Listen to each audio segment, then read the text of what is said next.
અડધું યુઝ કરતા હોય છે ને અડધું પછી રાખી દેતા હોય છે, ત્યારે ઉપરની ભાગ છે એ કાળો થઈ જતો હોય છે. ન થાય એના માટે શું કરવાનું, લીંબુ લેવાનું છે. લીંબુને આ રીતે એના ઉપર 2-3 ડ્રોપ્સ નાખી અને પછી આ રીતે એની ઘસી લેવાનું છે. તો હવે તમે ફ્રીઝમાં રાખો કે બહાર રાખો, એ કાળું નહીં થાય ને એઝ ઇટ ઇઝ ફ્રેશ રહેશે. ગ્રીન એપલ હોય કે રેડ એપલ બંનેમાં જ લાગુ પડશે.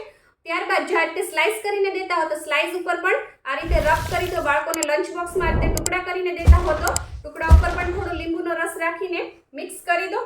અરે ભગવાન, હવે આ લીંબુ અડધું પડ્યું રહ્યું તો આને ફ્રેશ રાખવા માટે ચપટીક મીઠું લઈ અને આની ઉપર તમે રબ કરીને હવે આને ફ્રીઝમાં રાખી દો. આ લીંબુ કડક પણ નહીં થાય, ફ્રેશ રહેશે અને સુકાશે પણ નહીં. આ મોસંબીનું જ્યુસ પીવો તો ખૂબ જ ગમે છે, પણ એની છાલ ઉતારવાનો બહુ જ કંટાળો આવે છે. તો આજે એક ઈઝી ટ્રીક શીખવાડી દઉં. આ રીતે તમારે મોસંબી લેવાની છે, એને આ રીતે કટ કરવાની છે, આ રીતે એની 4 સ્લાઇસ કરી દેવાની છે. ત્યારબાદ આ રીતે જે એની ઉપરની ચીર છે, એનો જે ઉપરનો ભાગ છે એને આ રીતે તમારે ખેંચીને કાઢી લેવાનો છે. ઇઝીલી છાલ છે એ ફટાફટ નીકળી જશે. આવી જ આઈડિયા, ટિપ્સ અને રેસિપી માટે સબસ્ક્રાઇબ કરો પૂનમ્સ ફ્લેવર કિચનને.